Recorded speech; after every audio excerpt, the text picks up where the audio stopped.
we move on to discuss Real Madrid. They suffered a shock loss to Lille. Today, they lost in a goal shortly before the halftime whistle in stoppage time, in the first half stoppage time. Jonathan David penalty. And and Great result for Lille. Shocking loss for um, Real Madrid. By the way, fun fact regarding this game, I was just reading this on a tweet from Joe Laurent, journalist for ESPN, and it's really fascinating stat. Bruno Gnesio, French manager for Lille, he's also managed for Rennes, Lyon. Um, he is actually he's actually the only he's only the third manager in history to beat Guardiola, Mourinho, and Carlo Ancelotti in Europe. The other two are Klopp and Simeone, which is wow, it's remarkable. Um, we know Bruno Ignacio's team and with um, um, you know, I think he was the manager of the Lyon team that defeated Manchester. No. That Lyon team did not defeat Manchester City. Actually, um, the Lyon team that defeated Manchester City was actually managed by Rudy Garcia. So um, I don't know exactly when he beat uh, Guardiola, but that's an amazing fun fact there. But yeah, overall, shocking results, shocking performance.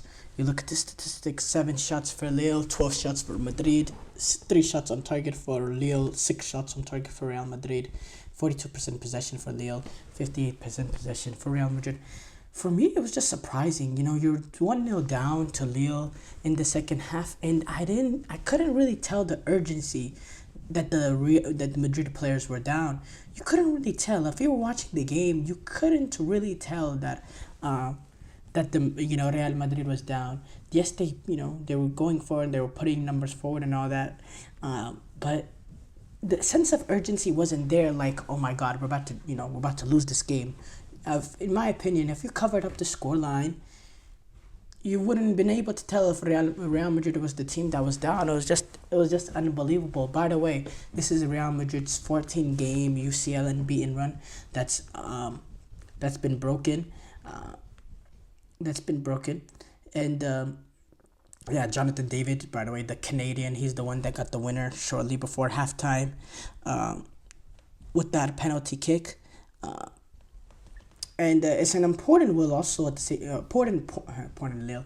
It's an important win for Lille because you remember Lille are coming off that opening day disappointing loss to Sporting Lisbon. They lost 2-0 in the Champions League, so getting points here was very very necessary, and to get all 3 points against Real Madrid is the most perfect situation.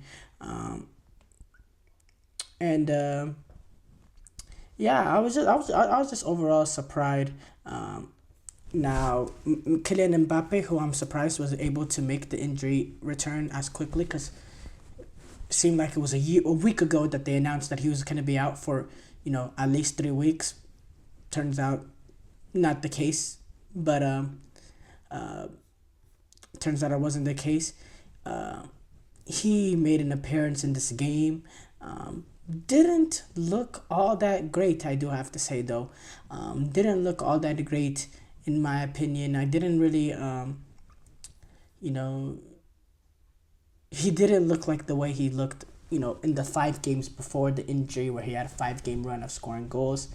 It seemed like something was lingering there with Mbappe, which is understandable. This is being his first game being back. There was one moment where he lost the ball in a bad area, and put Real Madrid in a little bit of a compromised position. It's just overall, it was just not good enough from Real Madrid, and is it time to start putting in warning signs for Real Madrid? is it time to start worrying about them?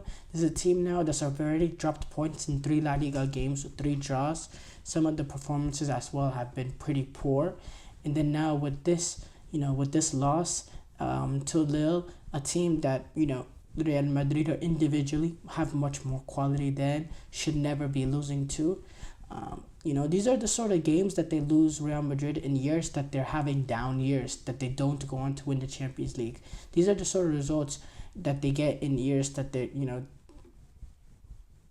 that they're not really successful in. If you remember Real Madrid, in that year that they didn't win the Champions League, where they got eliminated by Chelsea, they had some struggles in that group stages. I believe they lost to Shakhtar Donetsk at home. They were struggling against the likes of Mönchengladbach. They were really struggling against the likes of Mönchengladbach. I think it took an equalizer, a late equalizer, to get a point going away to them. These are the sort of games that they have in years that they're not at their best. And I'm starting to think, is this one of those seasons for Real Madrid? Is it a transition period for them to to get Mbappe to fit into this front three? Maybe this is the year where they take a little bit of a step back, to take a future step forward, to get Mbappe more integrated into this team. Is the loss of Toni Kroos. The way he's been able to be a composer in the midfield, dictate tempo, spring the ball from one end to the pitch to another, play the diagonal long balls over the top, play the balls in behind, being able to control everything in the midfield. Are they lacking that bit of control in the midfield? Because the midfield doesn't operate as smoothly without Toni Kroos. They don't operate. And even last game, you bring in the likes of Luka Modric to get that extra midfielder on. You're still not really taking control in the midfield at the way that they did with Toni Kroos. So is that an area of strengthening now that this team needs to strengthen in? There's a lot of questions to be asked with this Real Madrid team. I really do. I think there should be some warning signs, and I think Ancelotti, he has some things that he will need to solve. That it's not going to be as smooth sailing as we expected this season to be for them. And Ancelotti, he was clear after the game, being critical of his Real Madrid team, and said the criticism is fair and that they should not be looking for excuses. Ancelotti speaking, he said, the opponent played better and they deserved to win. In terms of duels, intensity, consistency, we have to learn what we have to improve, which is quite obvious. It isn't very complicated. Today, everything was quite bad. We were bad with the ball. It was hard for us to win the ball back. It was hard for us to transition. We needed to be more aggressive. The feeling today is that it was hard for us to create. Our possession of the ball was quite slow, with few ideas. We have forwards who need to play more vertically. If it's hard for you to control the ball and it gets to the forward slowly, it's a problem. I don't know if we lacked aggression or Lunin, when he spoke after the game, by the way, Lunin, he was in goal for this game. I don't know if he's going to be the cup keeper for Real Madrid in the group stages. I don't know, but he got an appearance in this game against Lille. It was Courtois who played that opening game against Stuttgart, so maybe they just want to get Lunin a few games here and there. He said, I don't know if we lacked aggression or creativity. Maybe we should have fought a bit more. In the second half, we were hungrier. We improved, which I don't really see that hunger. I do have to say, I couldn't see that hunger and desire to really get back into the game. Clearly, Andre Lunin disagrees with me, but I couldn't see it, at least watching through the television. But yeah, it's some warning signs for Real Madrid, and something that they need to address.